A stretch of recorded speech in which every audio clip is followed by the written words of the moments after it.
حضرت عمر رضی اللہ تعالیٰ عنہ جب ایمان لائے تو آپ نے ایک ایک کافر کے گھر کے دروازے پہ کھڑے ہو کے کہا کہ تم کمزوروں کو مارتے تھے، میں تمہیں بتانے آیا ہوں میں محمد عربی کا نوکر بن گیا۔ بلکہ آپ نے اعلان کیا جس نے اپنی بیوی کو، بیوہ اور بچوں کو یتیم کروانا ہو اور اپنے ماں باپ کی کمر کو جھکانا ہو وہ عمر کے مقابلے میں آئے۔ اللہ اکبر۔ زنیرہ نامی ایک خاتون تھی، بہت کمزور۔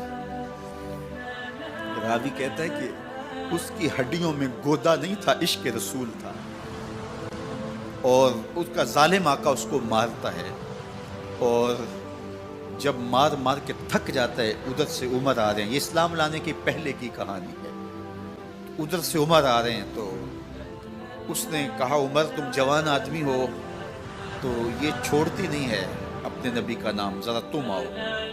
عمر کوڑا پکڑ لیتے اسے مارتے مارتے تھک جاتے ہیں تو پانی پینے لگتے ہیں، تو کہتے ہیں مجھے تیرے پہ ترس نہیں آیا لیکن میں ذرا پانی پینے لگا ہوں، اور پھر گلے کے اندر ڈال کر کے کوڑا اور اس کی رسی کو بل دیتے ہیں اور اس کی آنکھیں باہر نکل آتی ہیں اور کہتے ہیں بلا اپنے نبی کو جو تیری آنکھوں کی بینائی واپس کرے۔ اللہ اکبر۔ تو اس نے آسمان کی طرف منہ کر کے کہا مالک میں کبھی بھی آنکھوں کی بینائی نہ مانگتی لیکن اب تیرے نبی کی عزت کا سوال ہے۔ آنکھوں کی بینائی واپس ہو جاتی ہے۔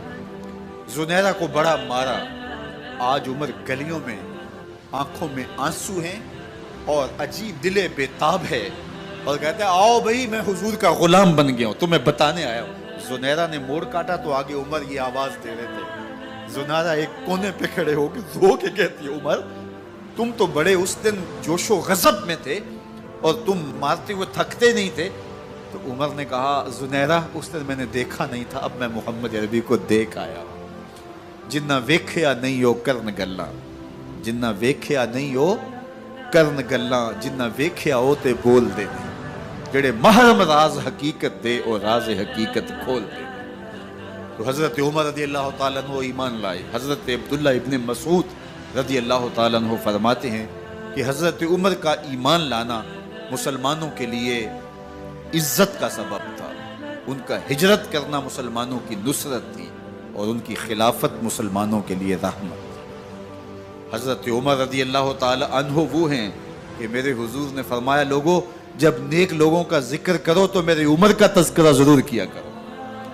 میرا عمر وہ ہے کہ جب وہ ایک سمت سے آ رہا ہو، ایک گلی اور بازار سے آ رہا ہو تو شیطان بھی آ رہا ہو، عمر کو دیکھ کے راستہ تبدیل کر لیتا ہے۔ حضرت عمر رضی اللہ تعالی عنہ کی طبیعت کے اندر جو جاہ و جلال تھا، طبیعت کے اندر جو سختی تھی، وہ اسلام کے اندر آ کر بھی قائم ہے، اور آپ نے وہی سختی، وہی جاہ و جلال جو پہلے مسلمانوں کے خلاف تھا اب کفار کے خلاف، منافقین کے خلاف حضرت عمر کی طبیعت کے اندر وہ جوش و خروش بدستور موجود ہے۔ لیکن جس دن آپ خلیفہ بنے تو اس دن آپ نے ممبر پہ چڑھ کے جو خطبہ دیا اس میں کہا لوگوں میں سخت اس لیے تھا کہ رسول اللہ نرم تھے، پھر میں سخت اس لیے تھا کہ حضرت ابو بکر صدیق نرم تھے، اب میں تخت خلافت پہ بیٹھا ہوں، اب میری سختی جو ہے وہ نرمی میں تبدیل ہو گئی، صرف فاسقوں، فاجروں اور باغیوں کے لیے میں سخت ہوں، باقی تمہارے لیے نرم ہوں۔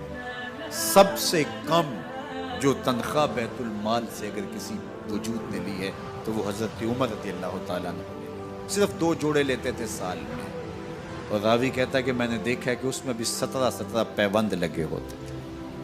حضرت عمر رضی اللہ تعالیٰ عنہ کا طرز زندگی، آپ کا انداز معاشرت اور آپ کا انداز خلافت، ہر لمحہ آپ کی زندگی کا اٹھا کے دیکھیے کتنی مرتبہ قرآن حضرت عمر کی رائے کے مطابق نازل ہے۔ اللہ تعالیٰ جل شانہ نے ان کو صاحب الہام بنایا تھا۔ ہر امت میں کوئی صاحب الہام ہوتا ہے، حضور کی امت کا صاحب الہام حضرت عمر رضی اللہ تعالیٰ، اور آقا کریم نے انہیں اپنا وزیر قرار دیا۔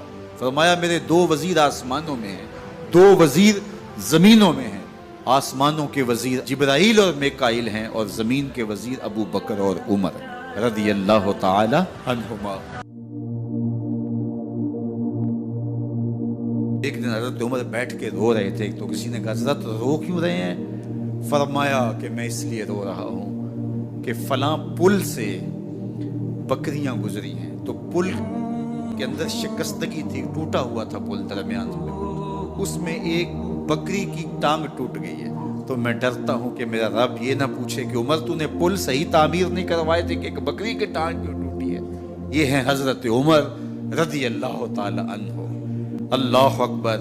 تو اللہ تعالیٰ جل شانہ نے حضرت سیدنا عمر بن خطاب رضی اللہ تعالیٰ عنہ سے جو کام لیا، مختصر دور خلافت کے اندر 10 سال 6 ماہ 4 دن آپ نے خلافت فرمائی ہے، لیکن کہاں سے چلے اور یہاں مکران تک، بلوچستان کا حصہ ہے، یہاں تک آپ کے سلطنت کی حدود وسیع، ادھر آرمینیا تک جا پہنچے، حمص فتح کیا، قادسیہ، یرموک۔ آپ ذرا دیکھیے کہ کہاں تک آپ کی فوجوں کے گھوڑے دوڑتے رہے، اور اللہ تعالیٰ جل شانہ نے ان کو جو توانائی، عدل و انصاف کی قوت عطا فرمائی۔